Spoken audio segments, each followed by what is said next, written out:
Hey guys, welcome to the Daily Word Bible Study, a plain and simple book by book, chapter by chapter, and verse by verse study through the entire Bible. We are in the book of Lamentations, chapter 2, and then this is an expression of grief, lament over what has become of God's mighty city, of God's mighty people, of the temple. It is an expression of utter um, sorrow in language. Like I say, it'd be like watching someone that you've known that had achieved, great success, and then have fallen into the depths, homelessness, drugs, just out of it. And then you would look at that person and you say, man, how have they fallen? How did they get there? So it's this kind of lamentation. Let's jump right in, and we're going to pick it up. And all right, here we go. All right, so again, remember this is broken down into the Hebrew alphabet. Actually, each verse is a Hebrew alphabet. So now this is kind of a different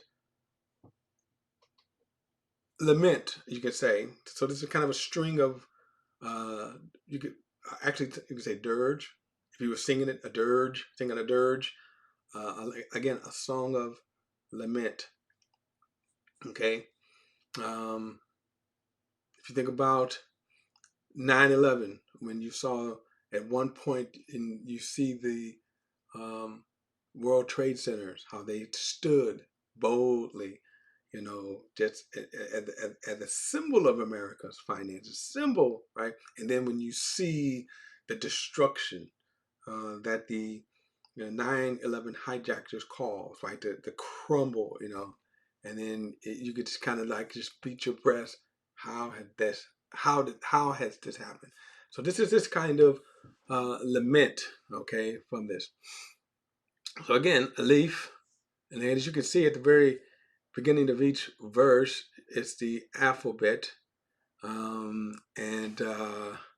they're not like our alphabet. So even though the first words A B, it's not like A B C D. It's however the Hebrew alphabet is. All right. So verse one, our Aleph says, "How the Lord has overshadowed daughter Zion with His anger. He has thrown down Israel's glory from heaven to earth.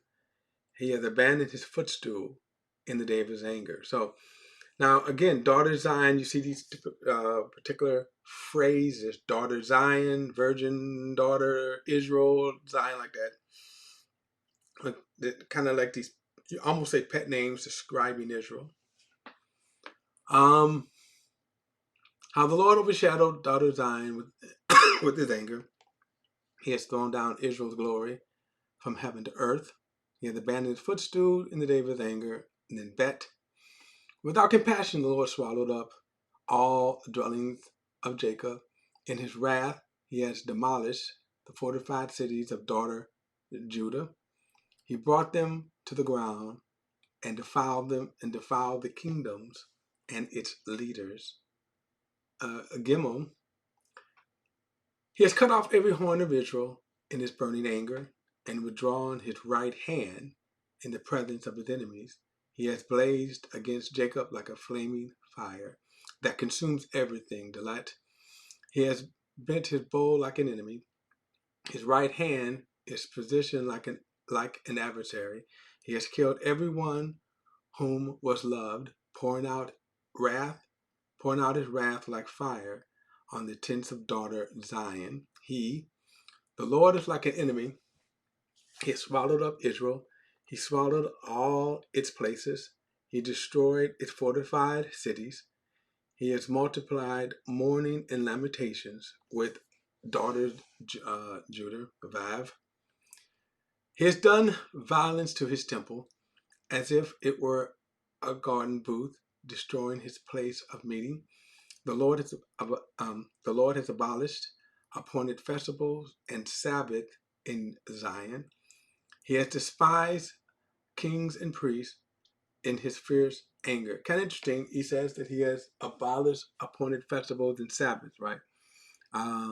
One of the reasons why Israel was judged because they did not keep the Sabbaths like they should have. All right. Verse 7, the Lord has rejected his altar, repudiated his sanctuary. He has handed the walls of her palace over to the enemy. They have raised a shout to the house of the Lord, as on the day of the appointed festivals.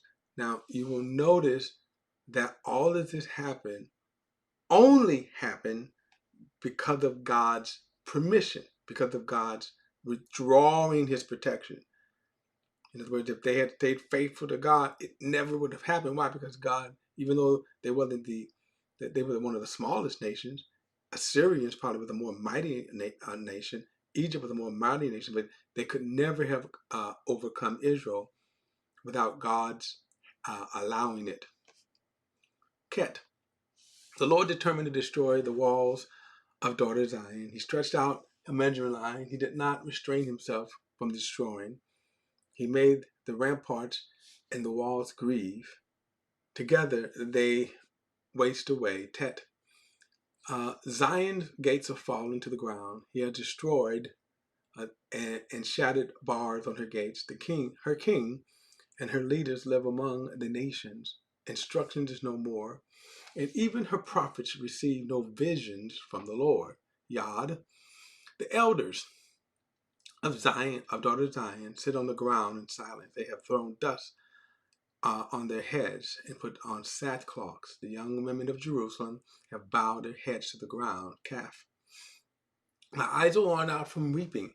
I am turning within. My heart is poured out in grief because of the destruction of my dear people, because children and infants faint in the streets of the city. Now, this is kind of a sore point for a lot of people because you can say the innocent victims are the infants, right, who also suffer because of what is going on around them. Okay. Verse 12, the cry of their mothers, they cry out to their mothers, meaning these infants. Where is the grain and the wine, as they faint like the wounded in the streets of the city, as their lives fade away in the arms of their mother. So again, it is a horrible sight to see that. If you were to just kind of see that, that would be a horrible way, right? Mem, what can I say on your behalf? What can I compare to you, daughter Jerusalem? What can I liken you to, so that I may counsel you, virgin daughter Zion? For your ruin is as vast as the sea. Who can heal you? None. Prophets saw visions for you that were empty and deceptive, and they did not reveal your guilt, and so restore your fortunes. They saw oracles for you that were empty and misleading. So is the case with all of these false prophets. If you ever notice today, some of these false prophets today always prophesy nice and easy words, but never truth. Verse 15, Samach, all who pass by scornfully clap their hands at you. They mock and shake their heads at daughter Jerusalem. Is this the city that was called the perfection of beauty, the joy of the whole earth? P. All your enemies open their mouths against you. They hiss and gnash their teeth, saying, we have swallowed her up. This is the way. This is the day we have waited for. We have lived to see it. Now, just so you know, remember, some of these same nations, God would judge them as well. Ayin, the Lord has done what he planned. He has accomplished his decree, which he ordained in days of old. He has demolished without compassion, letting the enemy gloat over you and exalting the horn on your adversaries. Now again, remember, this is what God had prophesied would happen to Israel. Okay? He prophesied, this is what's going to happen to you if you don't follow me. 18. The hearts of the people cry out to the Lord. Wall of daughter Zion, let your tears run down like a river. Day and night, give yourself no relief, and your eyes no rest. Orf. Arise, cry out in the night. from the first watch of the night. Pour out your heart like water before the Lord's presence. Lift up your hands to him for the lives of your children who are fainting from hunger in the corner of every street. Rest. Look, Lord, consider whom you have done this to. Should women eat their own children and infants they have nurtured? Should the priests and prophets be killed in the Lord's sanctuary? Now, this actually happened when you get to such a state of hunger where they would begin to cannibalize each other. It's a horrible way. Shin. Both young and old are lying on the ground in the streets. My young men and women have fallen by the sword. You have killed them in the day of your anger, slaughtering them without compassion. Yes, he did, but also remember they kept they kept rejecting the Lord. All right, verse 22. You summon my attackers on every side as for the appointed feast day, the day of the Lord's anger. No one escaped or survived. My enemies have destroyed those I nurtured and reared. All right, so we're going to start over. Would be chapter 3. Again, Alif. I am the man who has seen affliction under the rod of God's wrath. He has driven me away and forced me to walk in darkness instead of light. Yes, he repeatedly turns his hand against me all the day long. So again, we see that this is God's wrath. Israel is in this state because of God's wrath, because of their sin. But he has worn away my flesh and skin. He has shattered my bones. He has laid siege against me, encircling me with bitterness and hardship. He has made me dwell in darkness, like those who have been dead for ages. Gimel. He has walled me in so I cannot escape. He has weighed me down with chains. Even when I cry out and plead for help, he rejects my prayer. Now, one of the most harmful things is that when you get to this state, and you got to keep this in context, remember, God was pleading with them all before this period, and they kept rejecting him. They kept mocking God. Remember, they abused and arrested his prophets, Jeremiah, one of them. And so now when they get to this state, God is not listening to them. God is not hearing their prayer. Verse 9, he has walled me in, he had walled in my ways with cut stones, and he has made my paths crooked. Dalit. He is a bear waiting in ambush, a lion in hiding. He forced me off the way and tore me into pieces. He left me desolate. He strung a bow and set me as a target from an arrow. So we see this horrible imagery. This is the imagery of, again, torment. It's the imagery of judgment. It's the imagery of wrath. The imagery of wrath. Verse 13, he pierced my kidneys with an arrow. I am a laughing stock to all my people, mocked by their song all day long. He filled me with bitterness, saturated me with wormwood. Wormwood was a sort of bitter herb, bitterness. If you drunk it, you would have severe symptoms like food poisoning. Verse 16, he ground my teeth on gravel. He made me cower in the dust. My soul has been deprived of peace. I have forgotten what happiness is. Then I thought, my future is lost, as well as my hope from the Lord. Zayin, remember my affliction and my homelessness, the wormwood and the poison. I continually remember them and have become depressed. Yet I call this to mind, and therefore I have hope, Ket. Because the Lord is faithful. No, because of the Lord's faithful love, we do not perish, for his mercies never end. Now, this is, again, one of the most, if you don't know anything else right here, even though you deserve wrath, even though you deserve judgment, notice he said, because of the Lord's faithful love, we do not perish, for his for his mercies never end. They are renewed every morning. great is your faithfulness. I say, the Lord is my portion. Therefore, I will put my hope in him. Now, this, of course, the alternative is this is so much better than evil man, because man will not have mercy on you. Remember this, they're in this situation. It is a great anguish, great suffering of their own doing, right? Of their own doing. And then,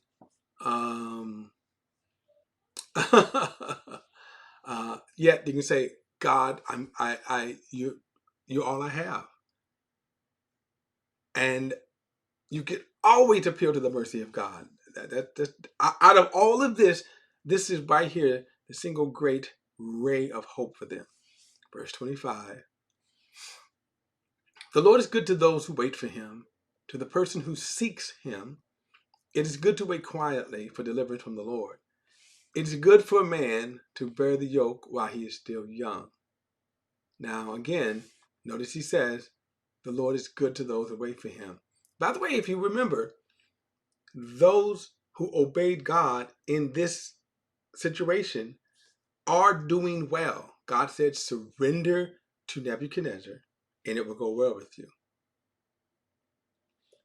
So the people that's expressing the immense anguish are those who rebelled against God. God said, look, if you surrender to Nebuchadnezzar, it's going to go well with you. And to those who surrender, it is going well with them as we speak with this. Yod, let him sit alone and be silent, for God has disciplined him. Let him put his mouth in the dust. Perhaps there is still hope. Let him offer his cheek to the one who would strike him, and let him be filled with shame. Now, I just want to throw something here as a kind of just something to think about. So notice the term here, let him offer, in verse 30, let him offer his cheek to the one that would strike him. Remember when Jesus said to the one who would slap you, offer the other cheek? Again, I just want to this is something, as we see in the Old Testament, is something that wasn't unfamiliar with Israel when they said it. All right, verse 31, calf. For the Lord will not reject us forever. So true. Remember, he has already talked about their restoration. He had already promised them restoration. The prophecies, along with the prophecies of judgment, was prophecies of restoration. For the Lord will not reject us forever, even if he causes suffering. He will show compassion according to his abundant faithful love. For he does not enjoy bringing affliction or suffering on mankind. This is astounding here. Notice he says right, God does not. So why does God do it? Justice. In other words, you kind of like, we make him. Our sinful ways, we make him. Even though he appeals to us to turn from our sinful ways, right? He still says he does not enjoy bringing affliction on man. Lame, crushing all the prisoners of the land beneath one's feet, denying justice to a man in the presence of the Most High, or suppressing a person's lawsuit. The Lord does not approve of these things, men. Who is there? Who is there who speaks and it happens, unless the Lord has ordained it? Do not both adversary and good come from the mouth of the Most High? Why should any living person complain, any man, because of the punishment of his sins? Now this is amazing right here. Okay? He said, let us search out and examine our ways and turn back to the Lord. Let us lift up our hearts and our hand to the God of heaven. Who have sinned and rebelled, you have not, we have sinned and rebelled, you have not forgiven. Samak. He says, you have covered yourself in anger. and pursued us. You have killed us without compassion. You have covered yourself with a cloud so that no prayer can pass through. You have made us disgusting filth among the peoples. You know what? I'm going to stop right here, and I'm going to come back to this. I'm going to stop right here because I want to come back to this. Yeah, I'm going to stop it. I'm going to come back to that. Because when I come back in the next study, I want to kind of go back to something that you heard me talk about. That on the one hand, God is very, you can say vengeful judgment, but always why. And so the other part of that, why we don't hear that a lot with people. Okay, why we don't hear that with people. All right. Don't forget to like and share this video and subscribe to BP the Bible Perspective. And as always, if you have a thought or comment, add it to the comments section below. All comments are welcome, and I'll see you in the next study.